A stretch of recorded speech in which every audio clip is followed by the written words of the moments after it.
اسم پول آوردم قیافه ها عوض شد. اینقدر یعنی ما به پول حساسیم. یک سوال میکنم وجدانی جواب بدیم. علم بهتر است یا ثروت؟ ای ناغلا. از چرا توی انشاءاتو می‌نوشتید؟ یعنی یه نمره اینقدر ارزش داشت تا حتی اخیراً میگفتن از تهیه سیب زمینی ماکارونی ارزش اومده پایین‌تر که میگن اونو بیشتر از این ترجیح میدن. توانا بود هر که دارا بود، ز ثروت دل پیر برنا بود. در ایران میگن ز گهواره تا گور قسط بده. اینجا میخندم مشخصه که این کارم. بعد اما ثروت واقعی چیه و فقر واقعی کدومه؟ در این خصوص بحث بسیار بین فلاسفه و منطقیون. میگفت فقر واقعی یعنی که آدم 2 تا علنگوی طلا تو دستش باشه، 2 تا دندون خرابم تو دهنش. خب کدوم واجب تره واقعا؟ که بعضی از این دخترها از بس مسواک نمیزنن دندوناشون تمام زرد میشه، رژ لب که میزنن میخندن پرچم اسپانیا دیده میشه اونجا، اصلا یه صفحه رقتنی آدم. در اروپا یک زن و شوهر سالها پس از شب عروسیشون می نشینن پای تلویزیون و این CD فیلم شب عروسی رو میذارن با هم نگاه میکنن ببین به هم چی میگن. از لحظه ای که فیلم پلی میشه زن احساساتی میشه و شروع میکنه با شوهر خودش صحبت کردن. این صحنه رو یادته؟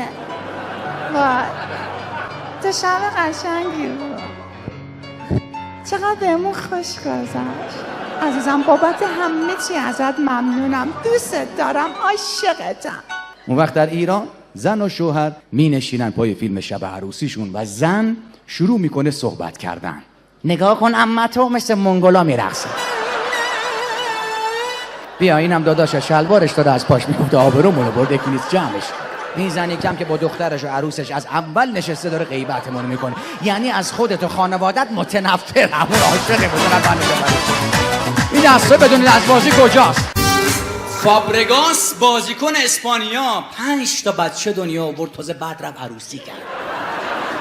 وقت بعضی از این جوونای ما یه کافی شاپ میرن هات چاکلت میخوره، هنو قهوه نمیخوره، تلخیش ببینه چیه، جوگیر میشن میان پیش ماماناشون، مامان ما میخوایم با هم ازدواج کنیم و همین کارا رو میکنی که آمار طلاق میره بالا. من نمیگم مثل فابرگاس کن، فابرش رو رعایت کن لااقل، اگر اونش رو رعایت نمی کنیم. ما تو خیلی مسائل مشکلات عدیده داریم. رفیق من میگفت خواهرم با زن همسایمون صحبت میکرد، میگفت رفتم وقت تتو بگیرم اسفند سال 98 بهم وقت داد که اگر واسه پروفسور سمیعی میخواستم نوبت بگیرم اواخر مهر نوبتم میشد. به کجا داریم؟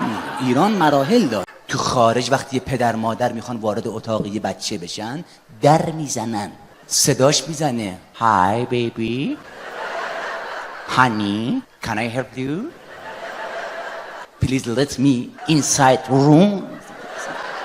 رو زبانم دارم کار میکنم، شما حالا هر چی که میگیرید همونقدر بگیرید دیگه.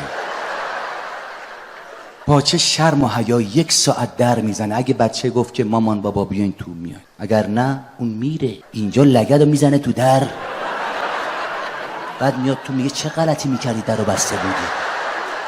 خب بچه چه غلطی میکرده آقا؟ با لباس راحتی تو هر پوزیشنی بوده، راحت بوده.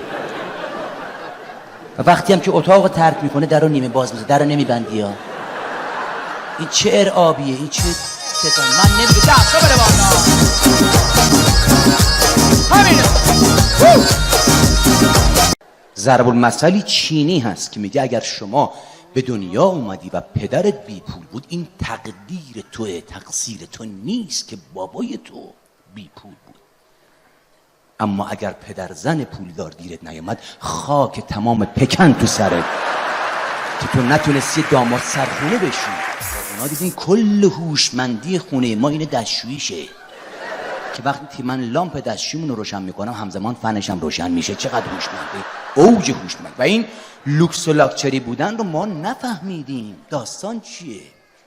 از تمام این صحبتایی که میشه تو بحث کسایی که اشرافیگری و لوکس لاکچری، ما فقط صابون لوکسشو گیرمون اومد، اونم چون نسبت به گلنار نمیسوزونه. چشما رو عرض میکنم. پس هنوز انرژی تو دست. اون از SMS های تبلیغاتی که جور دیگه ما رو بدبخت و بیچاره کرده. یکیشون چند روز قبل اومد، خیلی جدید بود ورژنش. دیگر با موهای زائد خود خداحافظی کنیم. انگار ما هر روز به موهای زائدمون میگیم سلام.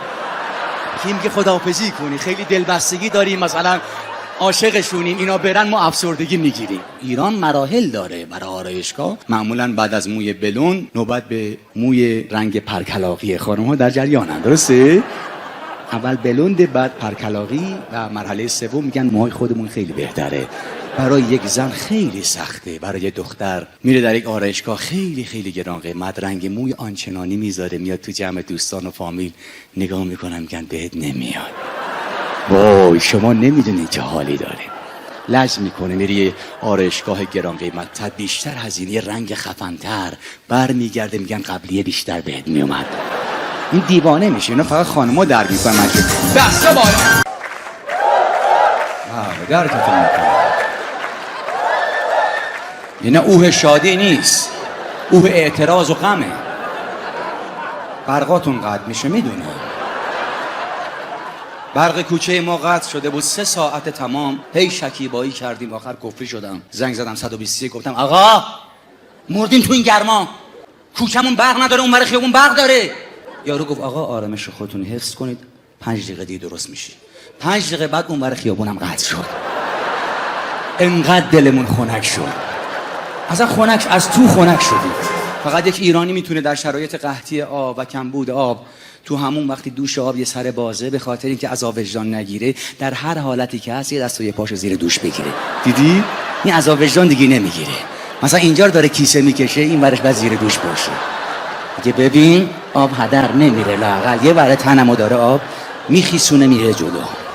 تو دنیا ماشین میخوان بخرن، مثلا در آلمان میگن خیلی باید آبشناش عالی باشه، در ژاپن میگن باید نرم و بی صدا، در امریکا میگن بسیار پرقدرت، در ایران دافخورش خوبه. بسیار متفاوت هست. در خصوص متفاوت بودمون نسبت به مردمان جاهای دیگه دنیا، بالاترین میزان صدقه رو ما میدیم، بیشترین میزان تصادفات هم ما داریم. حالا یا صندوقا خرابه یا پولاییه که مثلا جواب نمیده، میندازه. عجیب غریبه. فداکارترین افراد در ایران زندگی میکنن، همون کسانی که فیلم‌ها رو سانسور میکنن، والیبال و جاهای گردیدی، اینا کسانی هستن که جهنم واسه خودشون میخرن که ما نریم جهنم. و جدی میگه اما خداییش نامردی نکنید، اگر رفتین اونجا براشون گهگاهی موزه چیزی ببرین از بهش. تو مثلا مهمونی میریم خونه هم دیگه، دیدیم وقت شب کسی جایی میمونه، اولین سوالی که ازش میکنه میخواد بغلش بیاد، لگد که نمیزنی. آدم حس الاغ بودن بهش دست میده که نکنه این منو با چی اشتباه. دخترها زیاد رمانتیکن، طبع لطیفی دارن، بسیار حساسن، حالا یا به خاطر جنسیتشون یا به خاطر روحیه‌شون. فیلم اکشن داره نشون میده تو سینما، طرف با یه دونه ساتور، اونم با چاقو کار داشت، خون و خون ریزی. دختر ردیف جلو میگه چه کابینتای خوشگلی دارن. این توی فاز دیگه است. واکنش هاشون و نظریاتشون نسبت به یک سری موسیقی ها، نسبت به یک سری فیلم ها بسیار متفاوت و متمایز. برای مثال بعد از دیدن یک فیلمی مثل تایتانیک، فیلم تموم میشه، نگاه میکنی دختر یه جعبه دستمال کاغذی رو تموم کرده و همچنان داره هش میگه چقدر فیلم رمانتیک، عاشقا، چه عشق خالصی، خدا انشالله یه همچی عشقی و نصیب کنه. بعد پسره رو داشته باش، الان میخورند کوه یخ دهن همش نصیب. زنی یه مدت صحبت میکرده با یه نفر، گفتم اینترنتمون قطع شد، اومدم بیرون دیدم وای خونه به هم ریخته است، جمع و جور کردم، آشپزی کردم، ترتمیز کردم، کم کم داشتم به شوهرم هم علاقه‌مند میشدم، یهو دیدم اینترنت هم وحش شد، دوباره رفتم اونجا. بعضی از خونه‌های مردم میره انقدر دستشویی‌هاشون تمیز و معطره اصلا آدم روش نمیشه کاری بکنه. خونه یکی از این میلیاردرها رفتیم، دستشوییش موزه بود، من تونتون سلفی میگرفتم از خودم، اصلا یادم. یا افراط داریم یا تفریط. من موندم مغز اون مهندس از چی بوده که تو بعضی از خونه ها نگاه میکنی در توالت روبرو پذیرایی گذاشته. یعنی شما از تو جمع مهمونا بلند میشی میری، همه دارن نگات میکنن، با نگاه تو رو بدرقه میکنن، شما معذبی میگیم مشغول باشین، اونا نگاه میکنن.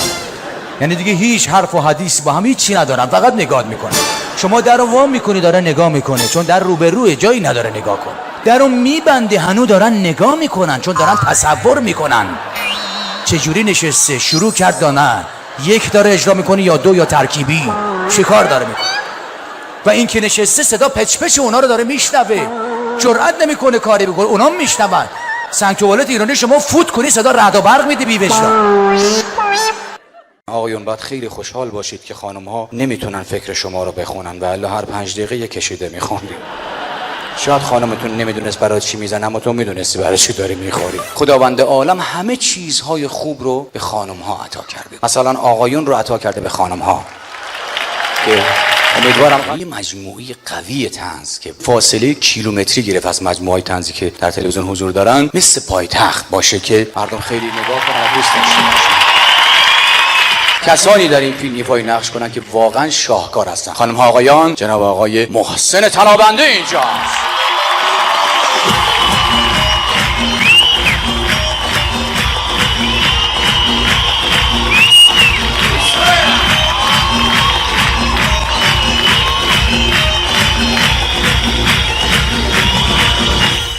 چهرهش خیلی جوان‌تر از اون چیزی که تو اون فیلم شما می‌بینید ماشاءالله دخترکشه، اما خب در همین حال کافیه به جون خودم. اولا که بدونید 3 چیز در ایران و در زندگی انسان اگر بره دیگه بر نمیگرده، مخصوصا در ایران. یکی جوانیه، یکی عمره و سومی کارمندی که میره سر نماز دیگه بر نمیگرده، اون منتظرش نمونه.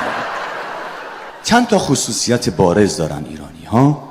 من تعدادیشو براتون میگم که اذیت نشید، ممکنه در همین جمع هم باشن، امیدوارم نباشن. یکی این که غالبا ایرانی‌ها ناراضیان، حتی اونایی که پولدار و توپن اونام ناراضیان. میگه آقا تو چرا؟ میگه آره. آخه چرا؟ دویومن اکثرا در همه امور کارشناس فوق تخصصن، اقتصادی، سیاسی، هر چی. سوم غالبا ایرانی‌ها معتقدن که پدرشون یه زمینی داشته که یه روز اینو مف از چنگش در آوردن. حالا تو بیا ثابت کنی از اول هیچی نداشته. تو این زمین از کجا آوردی بابا؟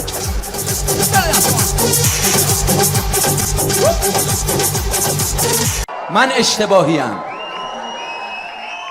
اشتباهیم که توی مترو نشسته بودم، همه ساکت بودن، یهو یه آقای صدا رو انداخت تو جلو با یک صدای مهیب. اصلا من از ترس به خودم ترسیدم. با چه صدایی گفت که خانم آقایون؟ من گفتم لابد گروگانگیریه. یهو گفت 7 تا شورت نانو فقط 2 تومن.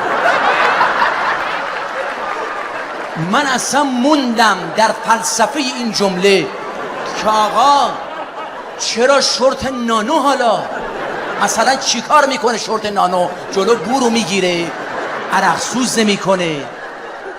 بعد مرتی که تو 7 تا شورت نارو رو از پای مردم هم در آورده باشی انقدر نمیارزی که تو 2 تومن مگه خفگیری کردی؟ چیکار کردی؟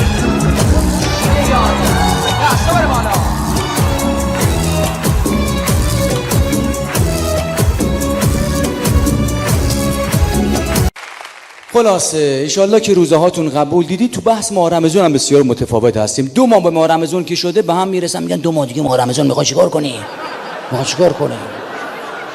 بعد ماه رمضان شروع میشه، 8 روز اولش میگذره، هنوز 8 روزش رفته. بعد میشه 26م، میگه این 3 روز هم تموم نمیشه. ماه رمضان کلا تموم میشه، میگه حیف شد چه ماه با برکتی بود، واقعا قدرش شد. البته امسال ماه رمضان بسیار سخت است. اونایی که تا آخر ماه زنده میمونن ازشون تست دوپینگ میگیرن چون خیلی سخته واقعا.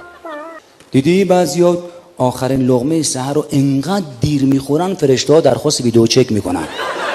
این الان دیدی اصلا من هلاک اون خانواده‌ای هستم که روزه نمیگیرن بعد افطاری هم دعوت میکنن، بعد سر سفره میشینن تا اذان هم ندن نمیخورن. خیلی اونا دیگه خیلی معرکت. برای ما بازی نهنگ آبی میسازن، مرتی که ما خودمون نیسان آبی داریم. اندازه نصف جمعیت روسیه کشته گرفته تا حالا از ما. اون ور دنیا در هر کشوری که نگاه میکنی در صنعت خودرو دارن حرفی برای گفتن میزنن و خودروهای جدید رو ارائه میدن. هی داره خودروها هوشمندتر میشه، اتو درایو، اتو پارک، اصلا تو ولش کن میره. حتی بعضی از این خودروها آینش سنسور خواب داره، چشات میره رو هم میگه میخواد بخوابی، نو پرابلم، سرعت رو کم میکنه، راهنمایی میزنه بغل جاده میگه بخواب. تا این حد. اون وقت ما به درجه از عرفان رسیدن خودروسازی داخلی که در آینده میری در کارخونه خودشون مواد اولیه میدن، میگن برو هر چی دلت میخواد بساز، وانتش هم خواستی بساز، از عدد 111 گرفته تا 124 رو زده، هر چی بذار روش برس.